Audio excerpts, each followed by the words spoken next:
Meitei masa candidate singi exam center Churachandpurda pisilkpada angakpa oire. National Testing Agency NTA na lauba Common University Entrance Test CUET UG Lisingani kungataruk asi chaliba me tha sigi taraga mathoidagi hauraga kunthra mathoi fawba pangthokadori. Adubu yamna ngaglibadi hariba entrance test under graduate ki center asi Churachandpurda pisilkpadagi angakpa ama oire. Pangthokadoriba Common University Entrance Test Lisingani kungataruk asida Meitei masa candidate kaya amagi exam center asi Churachandpur district ki Raven College BSF Road Churachandpurda laiba asida pirakle. Loinana mari lenaba emikat na singbasu mairoi singi makuta yaurakle. Adubu buffer zone thamduna Meitei amata sangba ngamdana lairiba Churachandpurda matau karamna Meitei candidate singna parikha thaba sangadoribano haibasi achauba wahang ama oiri. Pausi asina Common University Entrance Test asida saruk yagadoriba Meitei candidate khara unaduna wari saba matamdadi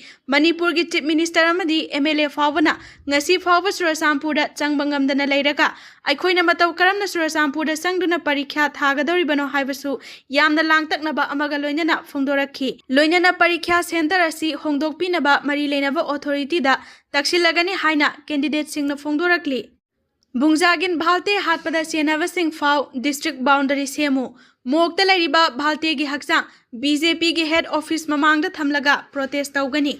Jaumi Coordination Committee ZCC na Laikhidrava BJP gi MLA Bungjagil Bhalte gi Thawa Yaudrava Haksang Delhi da Puraga BJP gi headquarter manakta protest taungnaba thaurang lokhatkre. ZCC gi spokesperson Muan Jaumi na phongdokpagi matung ina chayolamagi manungda Jaumi Furuki lusingba singna Laikhidrava MLA gi Thawa Yaudrava Haksang Puraga Aizol fawba satkani mafam adudagi Delhi fawba flight chatlaga BJP gi headquarters manakta khongjang changsinduna achumba wayal phanghananaba thaurang lokhatkadabani hairi. Kumjali singani kulhumdagi me ahumdagi thorakiba kanglupki irang manungda mioi kharana phubadagi phibam thina soktuna laikanarakiba BJP gi MLA adu haukiba February 18 da Haryana gi Gurugram da laiba private hospital amada laikanaba ngamdana laikhidabani. Mahaki Thawa Yaudrava Haksang adu Churachandpur district hospital gi morgta phibam kahendana thamli. Laikhidraba MLA asigi mathau mangam pangthoktringaida imung manunggi miyosing amasung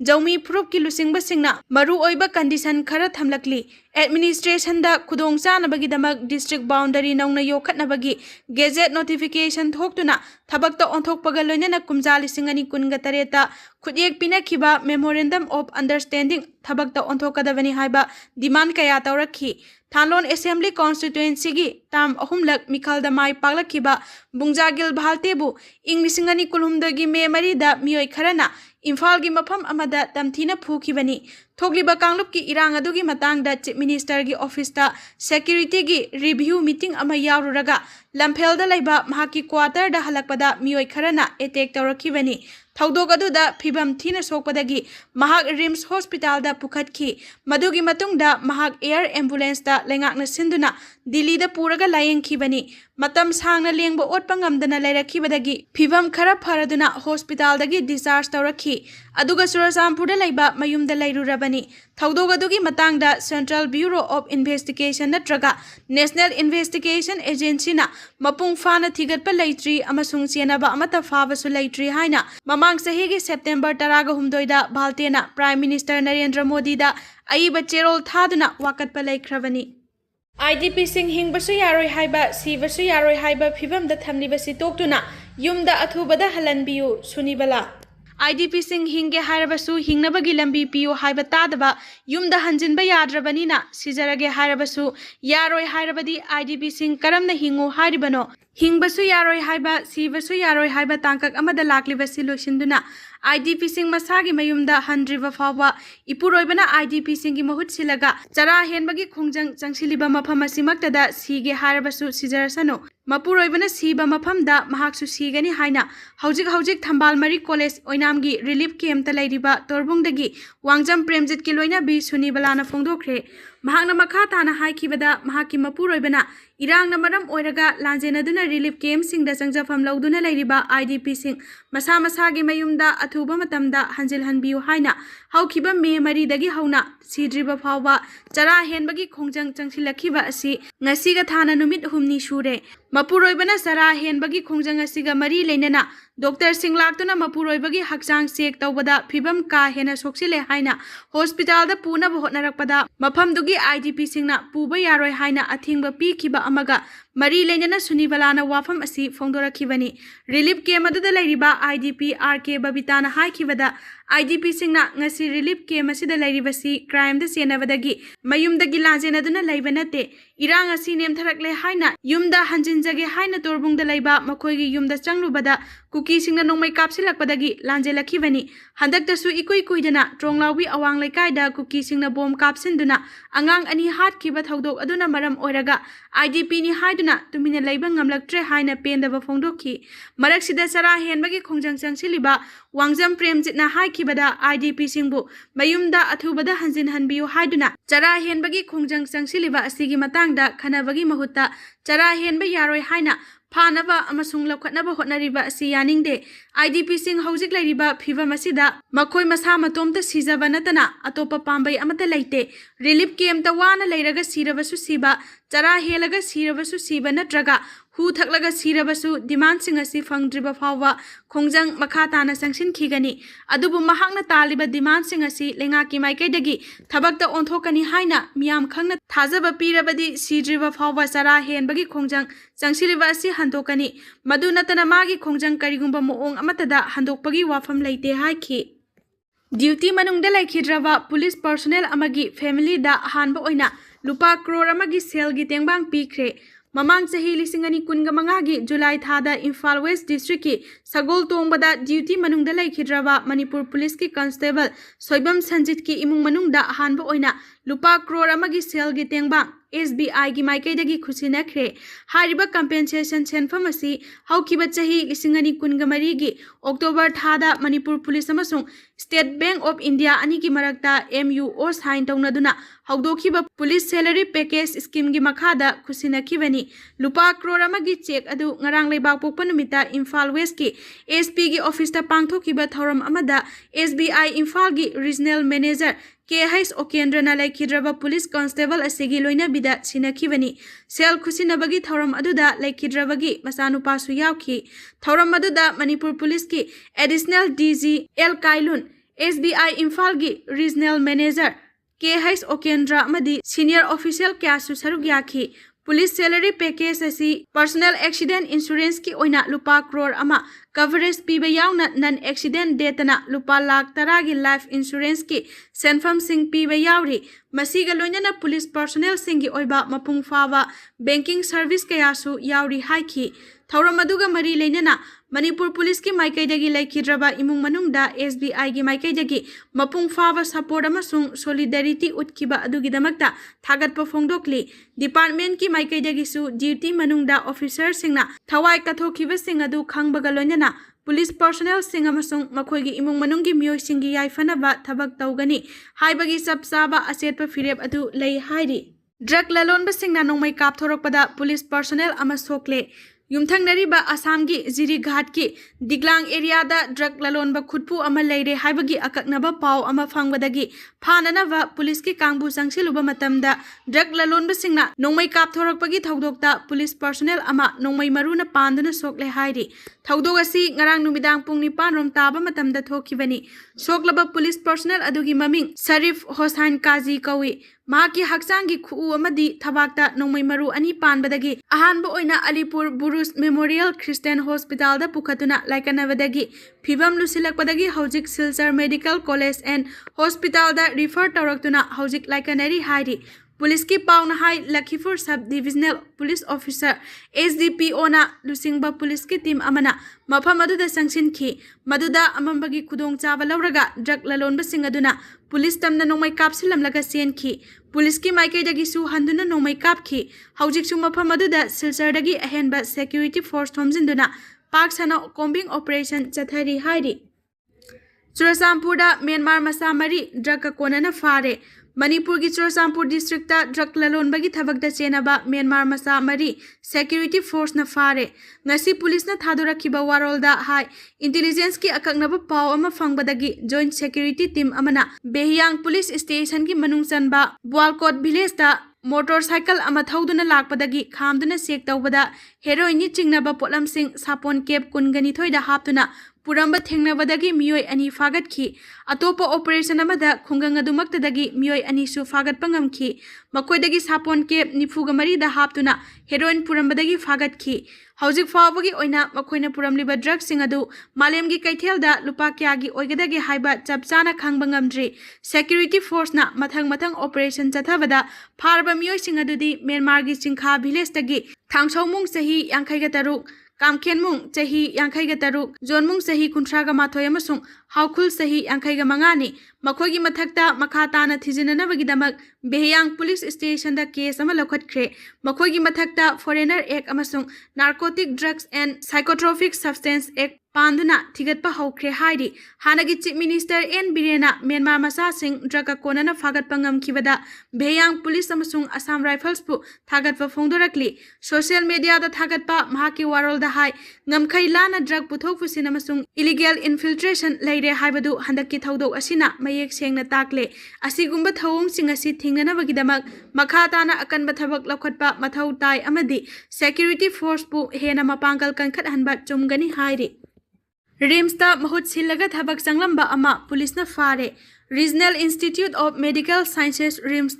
multitasking staff MTS ओइना खलबा मियोय अमगी मरमदा वाकलकपदगी police न थिजिनबदा interview ना मी अमना फारगा खलबा मतुंगदा अतोपा मी अमना थबक चंगलंबा मियोय अमा लमफेल पुलिस न फारे फारबा मियोय अदुगी ममिंग जितेंद्र मीना चही 19 कवी राजस्थान की BP 0 वार्ड नंबर 2 दगी लेखिद्रबा बजरंगा लाल मीनागी मसानुपानी महाक लमफेल पुलिस ना नुमित तरुकनी की पुलिस कस्टडीदा रिमांड लौख्रे हौखिबा मार्च 19 रिम्स के deputy director administration मेकोल Rajkumar Singh complain तौरखिबगी मतुंग इना लमफेल पुलिस की टीम अमना हिरमसिगी मतंगदा केस अमा लौखतुना थिजिंदुना लाखी कंप्लेन अदुदा all India institute of medical sciences new Delhi ना अखनव एग्जामिनेशन सेंटर खरदा पांगथोकफा कमन रिक्रूटमेंट एग्जामिनेशन 2023 दा महुत सिलगा इंटरव्यू यावबा अमसुंग अरानबा थवोंग चथबा यावरे हाइबा वाफम फोंदोरखी जितेंद्र मीनासु मतौ असुमना अरानबा मोंगदा रिम्स की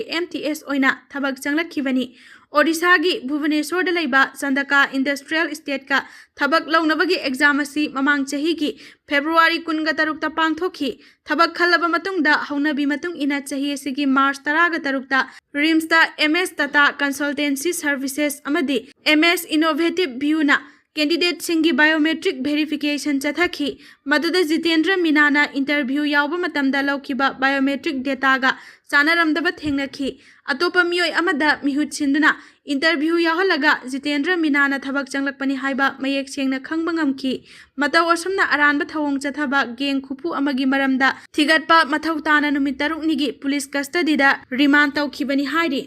इंजीनियर दा खुद थाखिदे S राजन वेलफेयर प्रोजेक्ट का मरी लेना लमसांग AC की मनुंगदा सेमगत सागतिबसिगी मतंगदा नॉर्थ ईस्ट फ्रंटियर रेलवे की assistant executive engineer Vikas Kumar मीनादा खुद थाखिबा लेते हाइना लमसांग असेंबली कॉन्स्टिट्यूएंसी की MLA सोरोखाइबम राजेना फोंदोरकली पाउमी सिंग उनबा अमदा MLA ना मखा ताना हाई मे मरी की नुंगथिल पुंग मरी रोम ताबदा लमसांग AC की मनुंग चनबा अवांग खुनौ सलाम अमसुंग कियाम की मफम सिंगदा रेलवे प्रोजेक्ट का मरी लेना पाइखलिबा थबक थौरम सिंग हकथेंगना येंगसिनखी मदुदा खुल अमगा अतोपा खुल अमगा फाउनरिबा लंबी कया फिबम चादना लेरंबा अमदी खुंजा सिंगना सिजिनरिबा थकनबा इसिंगी पाइप कया कक्थतुना लेरंबा थेंगनरखी असिगुंबा फिबम कया असि थेंगनबदगी प्रोजेक्ट अदुबु येंगसिलिबा अमदी प्रोजेक्ट अदुगी कॉन्ट्रैक्टर कनानो हाइना हंगबदा नॉर्थ ईस्ट फ्रंटियर रेलवे की assistant executive engineer Vikas Kumar मीनाना प्रोजेक्ट असी मपानगी कंपनी अमना पाइबनी हाइबा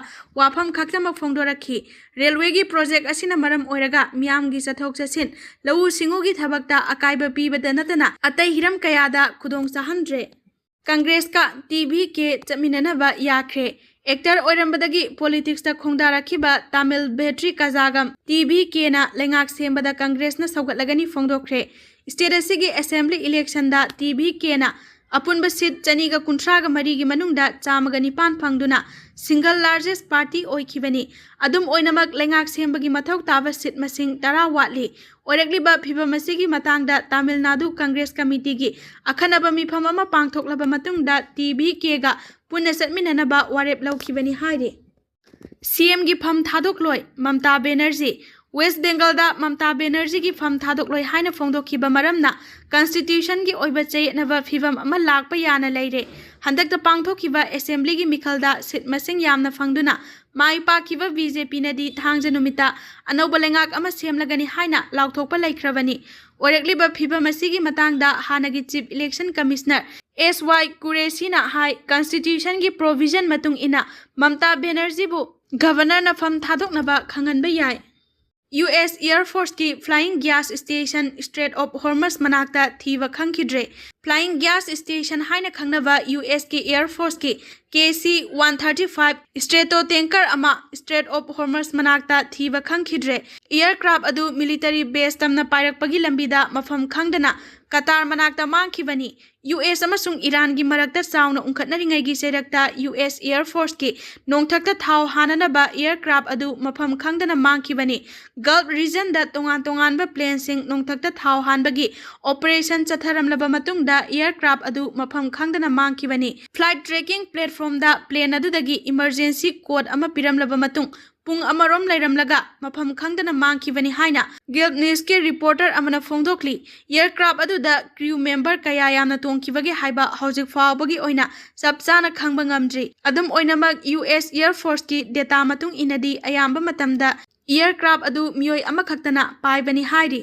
सांग नाइने येरुम साबना अल्जाइमर्स डिजीज की रिक्स हंथाबा थेंगनरे मसागी चाही 65 की मथक्ता लैबा मियोयसिंगना नुमित खुदिंगी सारबदी अल्जाइमर्स डिजीज की रिक्स हंथरई हाइना लोमालिंदा यूनिवर्सिटी की रिसर्चर सिंगना फोंदोखरे यूनिवर्सिटी असिगी स्कूल ऑफ पब्लिक हेल्थ की प्रोफेसर जॉन सवातेना लुसिंगदुना सथाखिबा स्टडी अमगी रिपोर्ट ना हाय नुमित खुदिंगी येरुम अममम सारबदी अल्जाइमर्स डिजीज नारकपा याबगी रिक्स सादा 19 हंथरई नुमित खुदिंगी साबा ngamdrabasu अयाम्बा मतमदा येरुम साबना कानाबा फंगी था अमगी मनुंगदा अमुरक्तगिना अहुमलक फावबा येरुम सारबदी लैना आसिगी रिक्स सादा 13 हंथरई जर्नल ऑफ न्यूट्रिशन ना फोंगलखिबा स्टडी की रिपोर्ट ना हाय मियोयबना साबा थकपगी मोंग मतौगा अल्जाइमर्स डिजीज का यामना नकनबा मरी लैनै ब्रेन की मथौदा कानाबा पीबा मसल क्यामरुम येरुमदा यावी हाइना पल्लदुना रिपोर्ट असिना हाय येरुमदा यावरिबा Colin अमसुंग फोस्फेटिडाइकोलिना निंगसिंगबा ngambagi matik mayai hengat hali